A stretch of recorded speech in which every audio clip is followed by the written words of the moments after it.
হ্যাঁ দাও দাও। আসলে তোমাদের দাদার তো দুধ দিয়ে খেয়ে অভ্যাস, আর আমার না একটা আবদার ছিল।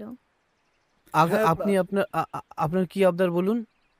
আচ্ছা, আমাকে না কয়েকটা সুন্দর সুন্দর ছবি তুলে দিতে হবে যখন যখন আমি বলবো।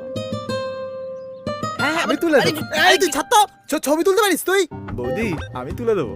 আমি তো ছবি তোলা শিখেছি, খুব ভালো ভালো সিনেমা তো আমি ছবি তুলেছি। টাইটানিক, তারপর জোরাসিক পার্ক, সব তো আমি তাই তুলেছি ছবি। নাকি? হ্যাঁ, সুন্দর সুন্দর ছবি আচ্ছা আচ্ছা, তুলে দেবো। তুমিও তুলে দিও। হ্যাঁ হ্যাঁ হ্যাঁ ঠিক আছে, একটাও ছবি তুলতে পারে না।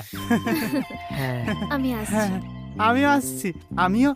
এই ধ্রুব, বলছিলাম তুই দাদার সাথে একটু কথা বল, আমার আবার একটু জরুরি ফোন করতে হবে। আমি তো এখানে ইন্টারনেটের কানেকশন পাই না। আমি একটু পুকুর থেকে আসছি, তুই একটু দেখ।